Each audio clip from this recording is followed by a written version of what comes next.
Good evening. I'm Ron Gardner, the Mayor of Glenwood. Thank you for joining us this evening. This is our first Meet the Candidates for the Glenwood First Party. We hope all your friends and family are healthy. We appreciate your interest in the Glenwood First Party. Tonight we're going to tell you a little bit about ourselves and what we're going to do if you elect us on April 6th, 2021. Got a couple of guests talking about education in our village, and we're looking forward to asking them a few questions and hearing their perspective on education now and especially in the village of Glenwood. I'm going to introduce the Glenwood First Party members.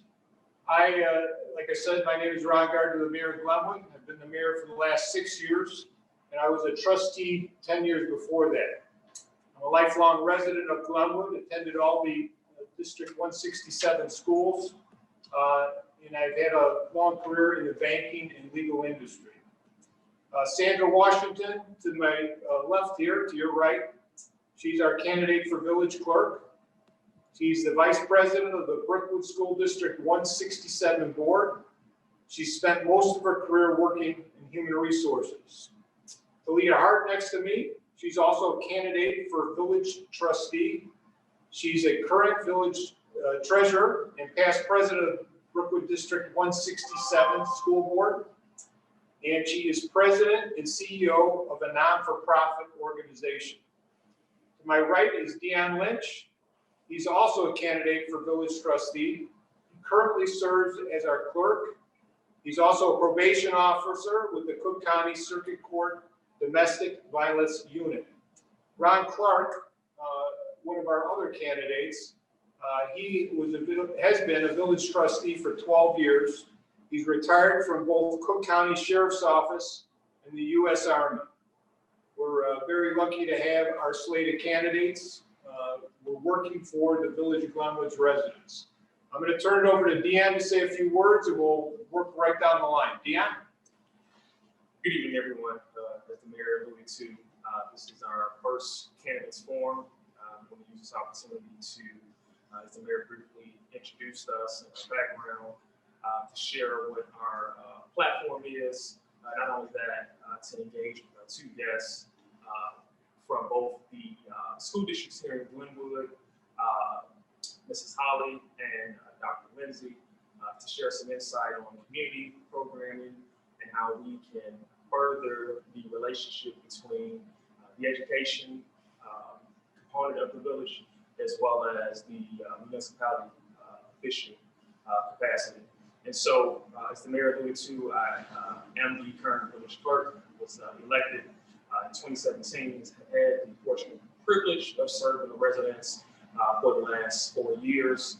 I see this as an opportunity for attrition to take what I've experienced and then some opportunities for what I'd like to see the village do to move forward in the next 4 years. And so we have been active with our social media and with our website that clearly details what our team's platform is.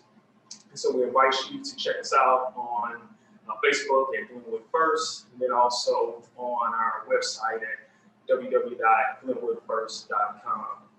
And so obviously with some great ideas collectively as a team, individually with our passions, we want to move Glenwood first. And so with those thoughts, I'll turn it over to Talita Hart, who is also one of our candidates who will be running for trustee as well. Good evening and welcome to our first candidate forum. I am Talita Hart and I'm running for Village of Glenwood trustee. My husband William and I have lived in Glenwood for more than 20 years. As mentioned, I currently serve as the treasurer for the Village of Glenwood.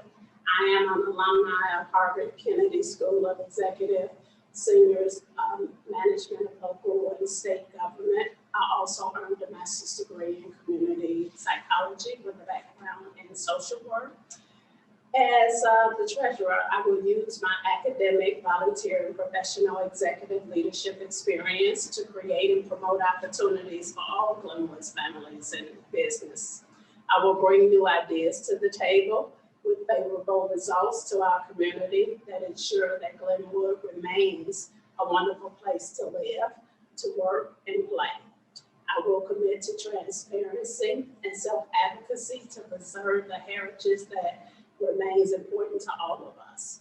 I have devoted my career to helping others, and this is one reason why I'm running for the Village of Glenwood trustee, because I believe in building strong families, you build strong communities.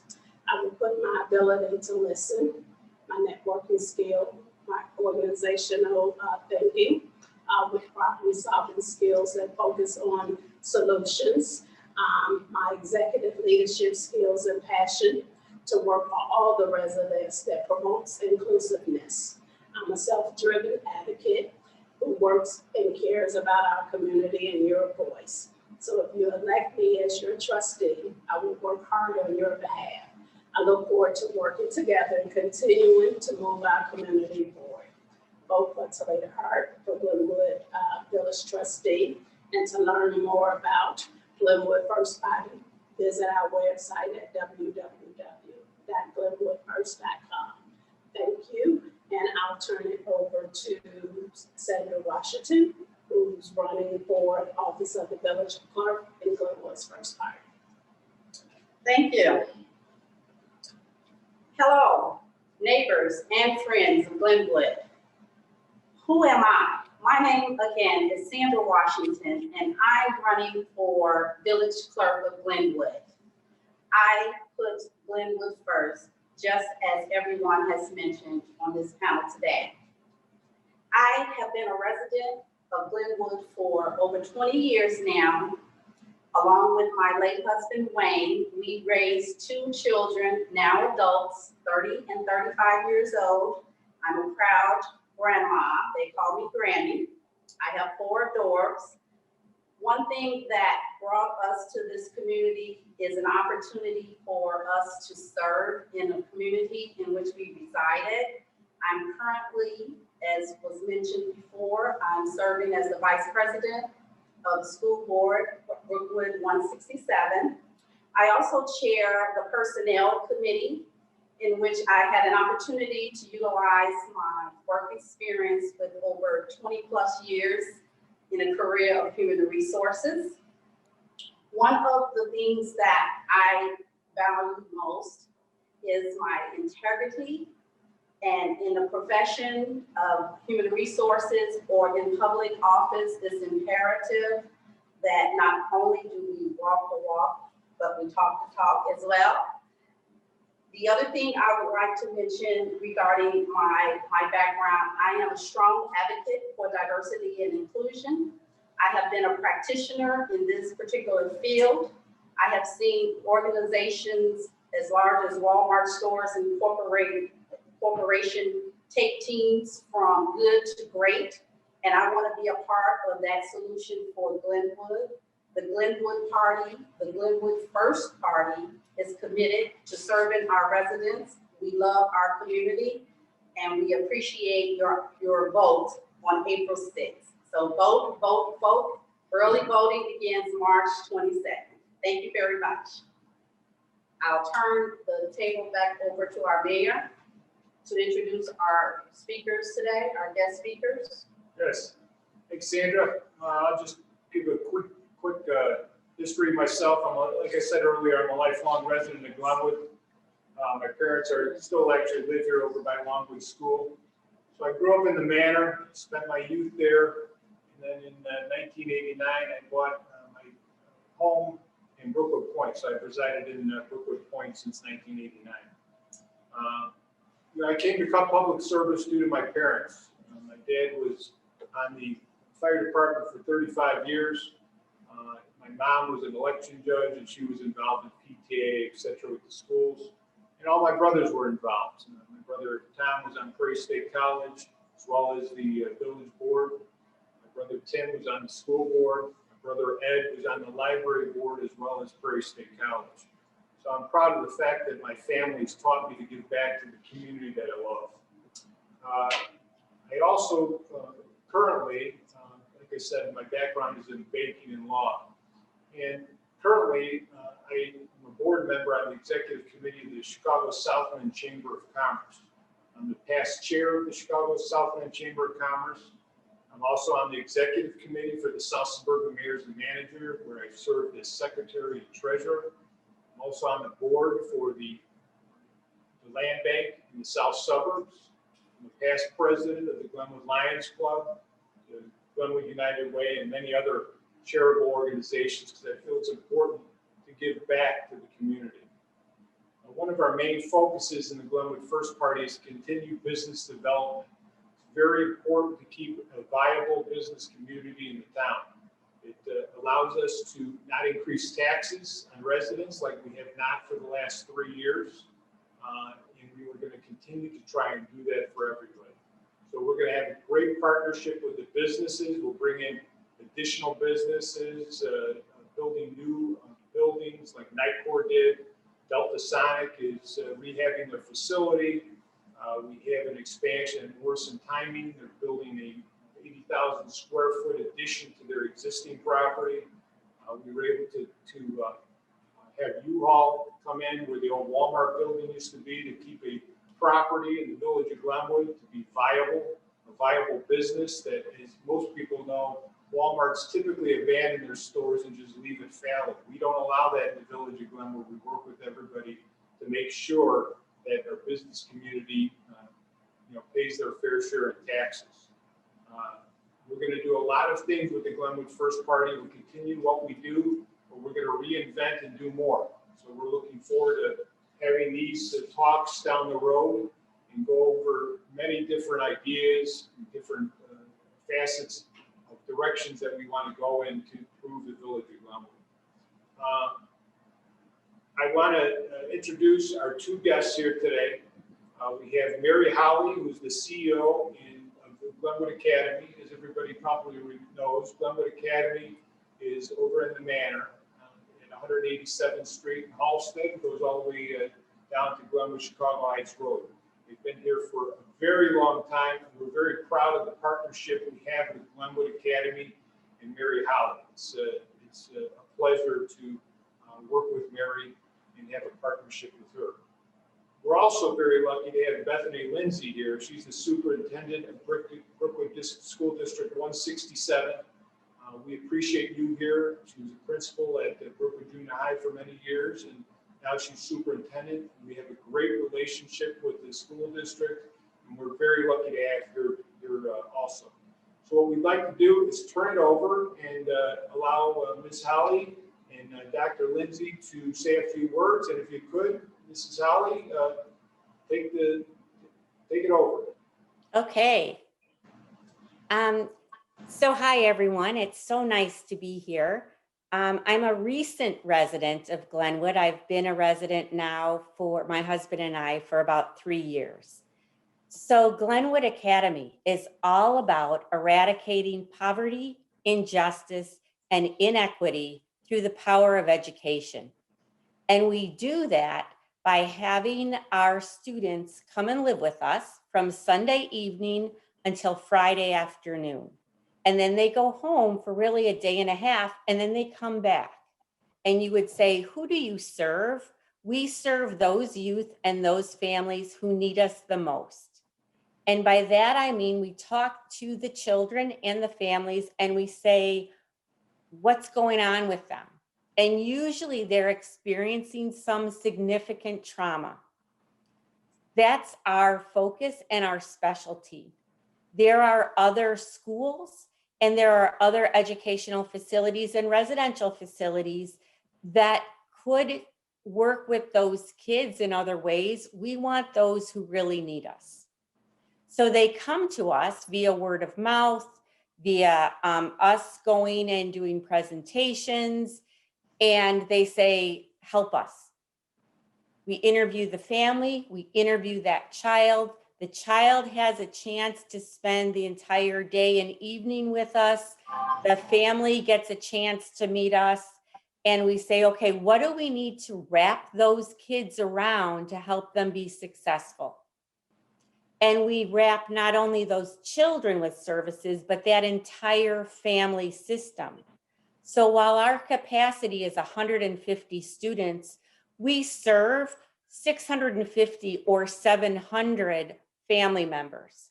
We provide food, clothing, mental health services, medical services, whatever that family needs to be successful. Because if that family's successful, more likely that student will be successful as well. And when you have a student and a family that are successful, you have a very strong community. And that's what we aim for. Our kids may come to us feeling that they have nothing to give back, but they do. And so as part of their stay with Glenwood, they have to be involved in service projects. They have to give back to the community. So one year we gave back to Glenwood's fire department. We give back to other social service agencies throughout the community. But the idea is we have one chance to help these students and families understand how great they are and how important they are in creating a community that is comprised of people that don't look like each other, that have different opinions, but that they can all get along. And our goal, besides eradicating poverty, inequity, and injustice, is to make sure that every single one of our students can enter any boardroom, any store, any business, and they belong. And so we do that through a number of different programs. We have parent cafes. We have our military program, which is really all about leadership development. We have mentoring programs. We have internships. Our kids have gone and visited foreign countries and studied there. It's however we can broaden their experiences. Our kids come to us from all over the Chicagoland area, with a tremendous amount of them coming from the Southland area. We have a number that come from Glenwood themselves. And again, I want to stress this, and I know that Bethany will talk about this too. We're not in competition with the local school. We view our organization as supporting the Glenwood community, and that it's a unique experience, and it complements what our school district is doing for all the students. We're able to offer some things differently that are what some children and families need. And again, working together with the school district, the community comes out because you get the best of both worlds. I have many staff that live in Glenwood, and like I said before, several students that are from Glenwood as well. Thank you very much, Ms. Sally. Appreciate it. Now, Dr. Bethany Lindsay, if you wanted to give us a few minutes about the Brookwood District 167. Thank you so much. I'm going to share my screen. Mary did an excellent job, just speaking through, but I do need some visual cues. I am a very visual learner, and I appreciate your presentation and your talent to do that. So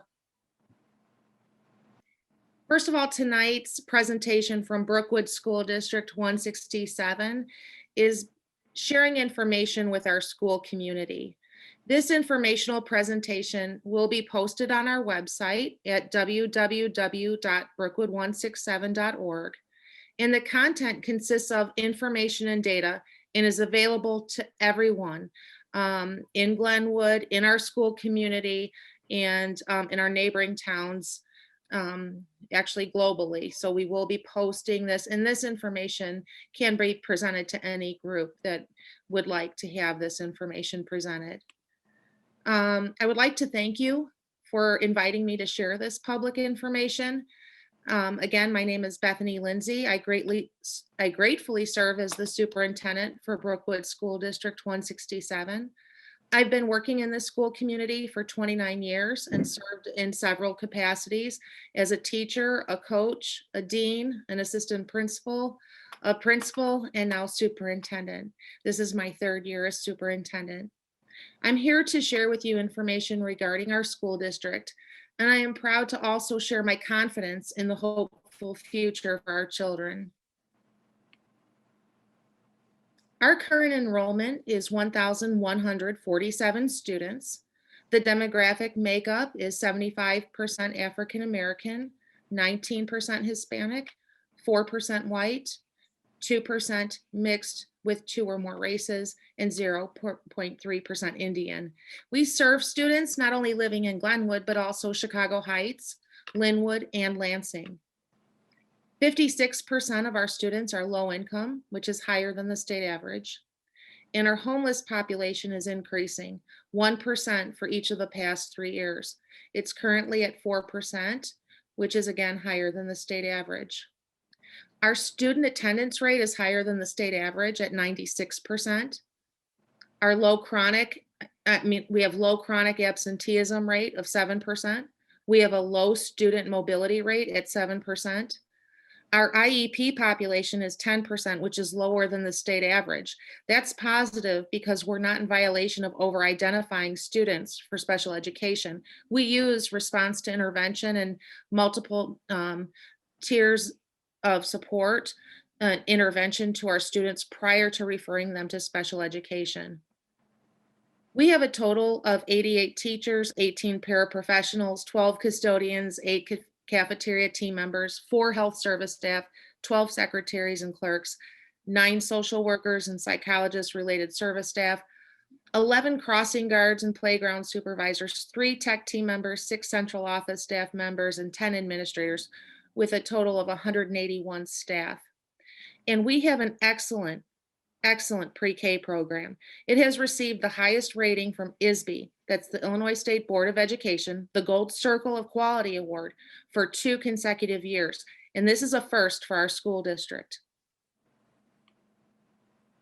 We have partnerships that we value in this community, and we would like to continue and strengthen these partnerships. They're with the Glenwood Police Department and the Fire Department. Our goal is to continue this partnership and build upon the strong foundation that we have created for the past 3 years. We have joined a partnership to offer mentoring opportunities for our students. We have programs such as Lunch with the Law, CPR for all 8th grade students, Cops and Bobbers fishing mentoring activity, safety drills with both departments. They have joined our trauma threat assessment team. They're on our crisis district committee. They help us with career day. They're a graduation safety partner and so much more.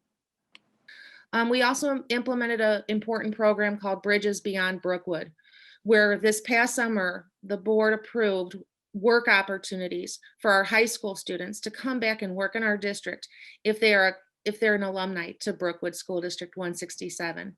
That's been a very positive program and one to build on.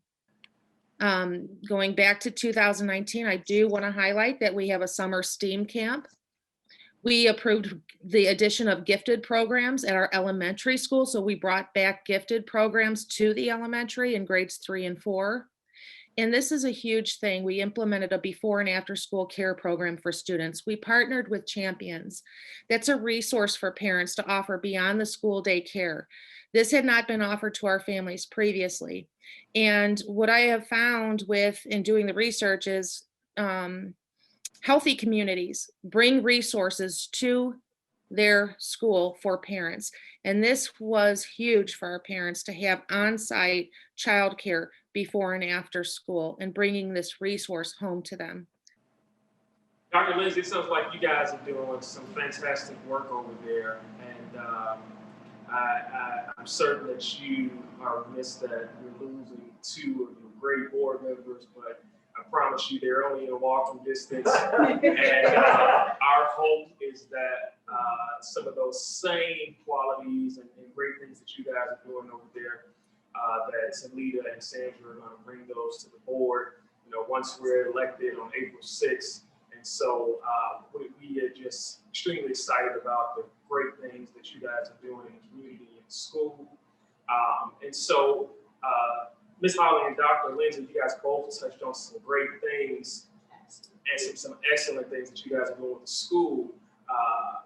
And we just love that. And so I just wanted to end with this. I just wanted to say we encourage your ideas and feedback, the whole community's ideas. we do value the community engagement opportunities for our students, and we value opportunities for our students that do promote and embrace diversity, equity, and inclusion.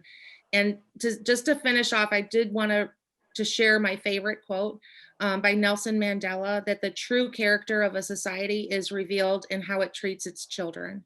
And so I think as a community, we need to continue to embrace our students and develop them and make sure that they are confident in their abilities and in their talents. So again, thank you for letting me share tonight this information with you. That's fantastic. Yeah, that was awesome. That was awesome, Dr. Lindsay. And I think that to your closing statement speaks to our team, one of our platforms, which is strong partnerships, right? And so, which is one of the main reasons we want one of our first forums to be with our education partners, right? And so, that quote that you had just stated speaks profoundly to one of the things that's driving our campaign so seriously.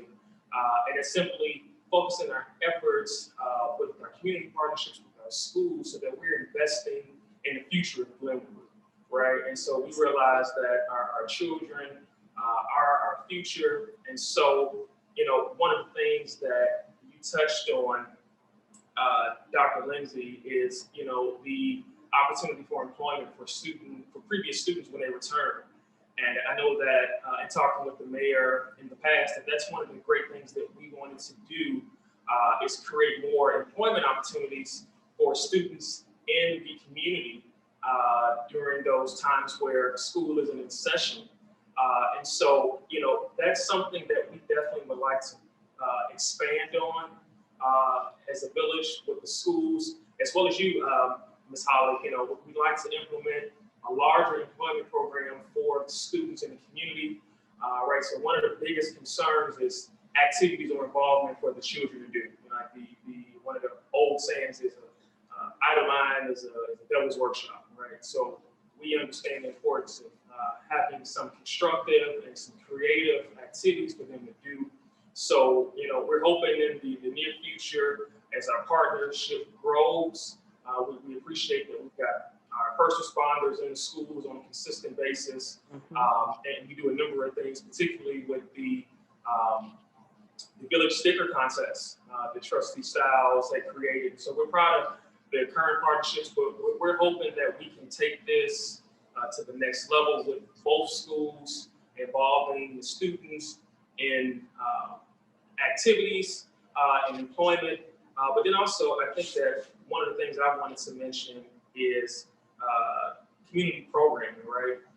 And so Ms. Holly mentioned that because of COVID, obviously, a lot of those things were discontinued, but that's something that we would also like to get ahead on, is create some more community programming that's not only exclusive to the school, but just the youth in the community overall. And that's one of the key issues that that I'm hoping to aggressively move forward, is engaging our millennials and our youth more in the involvement activity of government, right? And so oftentimes children or youth look at themselves and don't think that they are the individuals who could take the reins or take the lead in years to come or in time to come. And so we want to continue to foster that relationship to help nurture and grow students, our millennials in the community, to understand the inner workings of government and the partnership between the schools and the village. And so we're hoping that we can foster those relationships and grow them to be much more successful partnerships with the village and with both the school 167 and then also the Glenwood School. So I appreciate you guys, and I'm looking forward to creating some everlasting and some larger partnerships with you guys. And I know that my colleagues have some questions too if they want to tie back to you all, but I certainly appreciate the time that you guys have given us and the wealth of knowledge that you guys have shared with us tonight. Absolutely. Thank you so very much for your willingness to come out tonight and to be a part of this community forum, being embedded into the as you were talking about, the program, I know that there's still like a notion that Glenwood Academy is a school for bad boys. Can you just talk a little bit about, and, being embedded in that community, the parents' involvement? Sure. So yes, there is still that misnomer that it's Glenwood School for Bad Boys. And it's so not that at all. The kids who come to us oftentimes come to us 2 or 3 grade levels below, not because they can't do the work, but because they have been bundled with trauma. And so one of the things that we do at Glenwood is peel that trauma off through social emotional learning, counseling, support. We work with the family, but these are not bad kids. They are children who've come from challenging situations, trauma in the home, violence in the home, violence in the community, death, abandonment. So what they do come to us with is the hope that they can do something different. And their families really do embrace the belief that they want something better. And so they partner with us, which is a core piece of the work that we do, to ensure that we all work towards a successful outcome for those children. But those children, as many of you have met them and have been involved in activities with them, I know that Mayor Gardner has, and what you see are kids that are resilient, that are optimistic, that feel that there's hope, that they have a tremendous amount of self-respect, and they have a tremendous amount of respect for others, and they assume leadership roles. Now, that doesn't happen overnight, but it does happen. And we do that even with the remote living and remote learning that we do. We have eyes on these kids 24 hours, well, not 24 hours a day, 7 days a week, from about 7 in the morning, 8 in the morning, till about 8 at night, where there's someone in our program engaged with them. We have our core academic day. We've got after school programming. Kids have to want to lean in with that kind of intensity. So it's not the bad boys. It's a celebration of youth who appreciate opportunities that they're given. And again, doesn't happen overnight. And kids can be naughty. And then in terms of parent involvement, sometimes it takes a little bit of time because parents come to us traumatized. They have been discredited, shamed, are living dollar per day, every day. And they're not gonna, when we say, trust us, come in, they're like, what? So it takes some time to develop relationships, but through and with the parents, we reach the children who then are able to reach the community. And just listening to Bethany's presentation, and then, I don't know if you saw me shaking my head as she was saying some of the statistics, which is very relevant for our school as well. What a gem you have in educational opportunities here. And, I know that Bethany could come back and spend hours talking about the successes and the model of care, as could I. But for Glenwoodians to have those opportunities and hear the success that Brookwood School District is doing is just phenomenal. And I just feel like it should be yelled at from the highest tower, which probably happens to be our clock tower. But Bethany, anytime you want to go up there, go ahead. Absolutely. Awesome. I would like to add, thank you so much. I can feel the passion that both of you share for education. I've always admired the field of education, never had the talent for it, but definitely admire the work that you do. One of the things as I sought out this position for office clerk is ensuring that every resident and every business owner has a voice. Can Ms. Lindsay or either Dr. Hollick, can either of you share what you are doing with your student bodies to give them their voice? And a second part to the question is, how can we highlight that with the village of Glenwood? Because I think, as you mentioned, Dr. Hollick, that we don't shout enough about all of the wonderful things that we have to offer in Glenwood. And I just want to know, what are we doing for our children and giving them their voice? Sure. So first of all, I'm not Dr. Holly. But no, that's fine. You can call me doctor anytime you want. Okay, doctor, I like that. But my education's in social work and business. And I've been doing this a really long time. So at Glenwood, since one of the things that we really embrace is eradicating injustice and inequity, we really help our kids develop critical thinking and understand what it means to advocate and what it means to raise your voice for a belief that you have. But it has to be your belief and not Johnny's down the street. And so we really work with the kids to help them express themselves in ways that they could be heard. So for an example, when there was so much controversy over taking a knee when the anthem was being sung, we were at an event where all the kids were in their military uniforms, and they were going to have to present the colors, and they were going to have to say the pledge. And there was a bunch of whispers. What do we do? What do we do? Do we take a knee? What do we do? What do we do?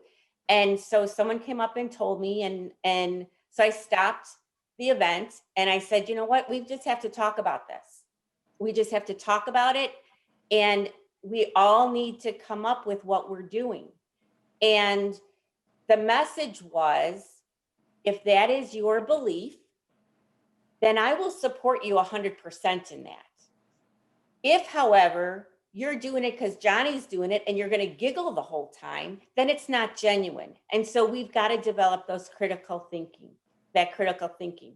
Fast forward to the riots that were happening over the summer.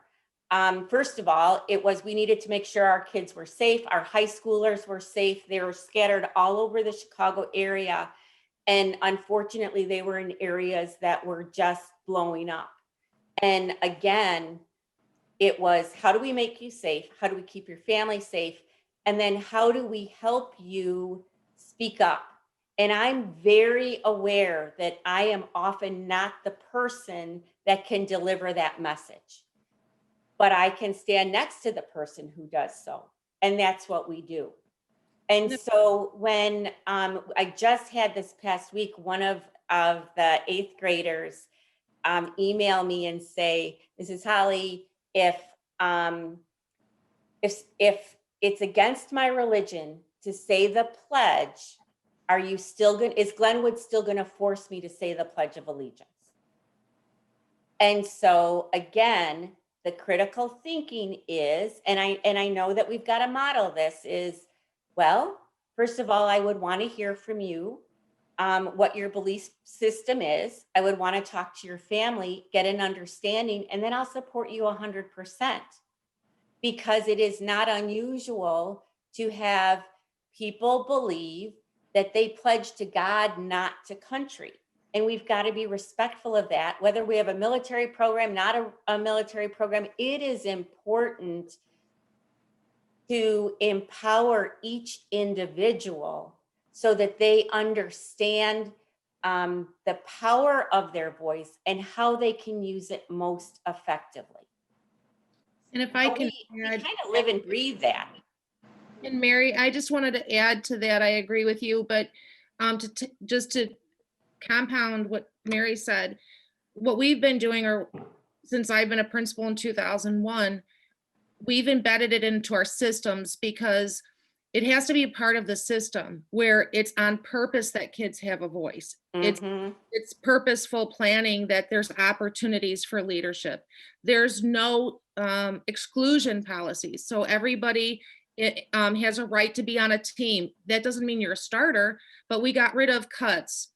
And we also make sure that even students that were technically not invited to field trips, every student is on the field trip as an educational experience. Do we have to add more supervisors? We will, Mhm. but it's part of our systems approach, and it's restorative practices in the schools, and ensuring that every student gets peer mediation and conflict resolution training, and it's done on purpose and it's planned, and that's part of our system. Regardless who's the leader of the building, these things have to be systemic and they have to be purposeful, because there are times when students will get excluded in systems that support zero tolerance. We're not Mhm. that. You have to make sure students know how to mend the harm when they make mistakes, because it's a learning opportunity. We remove detentions. We have student support intervention meetings at our schools with parents involved and everybody taking part of that success plan. But it has to be part of the system. You cannot just say, well, let's just do this for this child. The system has to work for all children, and it has to be restorative, and students need to learn from their mistakes and have an opportunity to grow and redeem themselves, and tomorrow's a fresh start.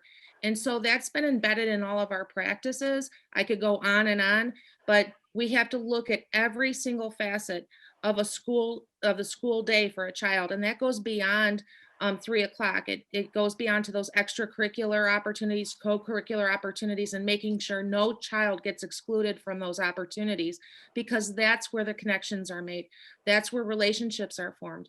And if the community, the village, can partner with the schools to provide ongoing mentoring opportunities, experiences. Learning is experiential, and kids need to have access to people with different skill sets and livelihoods and career fields, and that builds networks. It's who you know that gets you that internship and opportunities, and we have to make those happen for our kids, just as they're made for more affluent children.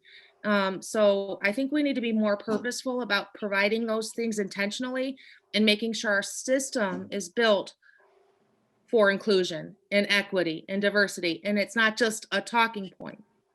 Yeah, I agree with you. And I think that there's so many more similarities to our systems, but I do agree. It has to be institutionalized, and it has to be that everyone is not only saying the same thing, but is doing it. In And practice. it's too easy to have that one teacher get mad at someone. It's like, no, no, no, no, that's not our model of care. Mhm. And I think that even the whole balanced and restorative justice, and that's embedded in our very being. And I agree with you that the minute, our kids come to us beaten down. So beating them down again does no one any good at all. I just, again, am not sure how we can continue to communicate to the larger community just what they have here, because to have a superintendent speak so passionately and understand, because you've lived it ground up. And so I think that's important for Glenwood to know. And, I have our academic and residential vice president is an urban principal, urban administrator. I come from that social worker, mental health, long-term CEO philosophy. And so there's that business side too. So you've got two successful entities in Glenwood that are providing the most important thing in the village, and that's educating the young people. And we're doing it by instilling values and instilling respect for each student, for themselves as well as others. And that's just a win-win. So I'm glad that Bethany and I took over your show. Sorry. We absolutely agree. Yeah, Thank you so much. Yeah. Thank you for your response. Yeah, we really appreciate hearing the success stories of Glenwood Academy and District 167. It's incredible the work you're doing with the kids, with the community. We really appreciate everything that you guys do. We have very strong leaders, and Mary Holly at Glenwood Academy and Dr. Bethany Lindsay, the superintendent at Brookwood District 167. It's also Miss Lindsay. I'm all but dissertation.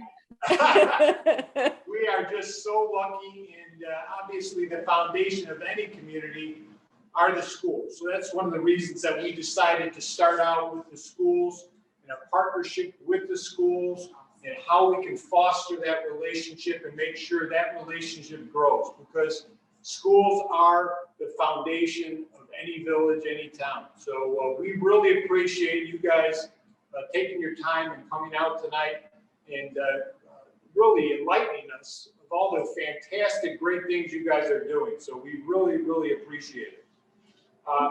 Yes, we want to thank everybody for joining us tonight. Hopefully you learned some things about the schools in the village of Glenwood and the Glenwood First Party. I just want everybody to know this is the first of several forums that we're going to do. Obviously, as we stated, we wanted to start out with the foundation, which is the schools, and in the partnership we have with the schools, and the pending things, the things that we want to do with the schools, as far as partnering and any number of different things. You know, as Deanne said earlier, we really have to take care of the youth. The youth are our future. I mean, I know it's a saying, but it is true. It's true. So our next forums, we're going to go over fiscal responsibility, how the village of Glenwood has a very, very strong foundation in fiscal responsibility in the village. We're going to talk about economic development, our success stories, what we have planned for the future. We're going to talk about public safety, especially now in the time of COVID. Public safety is on everybody's mind. So we have a fantastic police department, fire department, public works. We're very lucky to have them. They do a fantastic job. We've got great department heads. We've got great staff. So we're going to bring those and go in depth on those different topics as we go down the line in the future. And in future meetings, we're going to have a little bit more participation and things along those lines with the residents. We want you to please follow us. We have a website. It's glenwoodfirst.com. That's easy enough. We'd like you to follow us and like our Facebook page. But we want to really thank you for watching tonight. Hopefully you'll sign up and come to our forums in the future. On behalf of myself, Mayor Ron Gardner, future trustee Lynch, future trustee Talita Hart, future clerk Sandra Washington, and current trustee Ron Clark. We really appreciate you guys coming out tonight. And please go to our website, send us questions, send us anything you want. We'll be very responsive. We'll answer any questions you have for the betterment of Glenwood. That is our full goal, is to move Glenwood forward and for the betterment of all the residents in the village of Glenwood. Yes, we put Glenwood first. That's right. We put Glenwood first. Glenwood first. Thank you, everybody. Thank you. And good night. See ya. Thank you.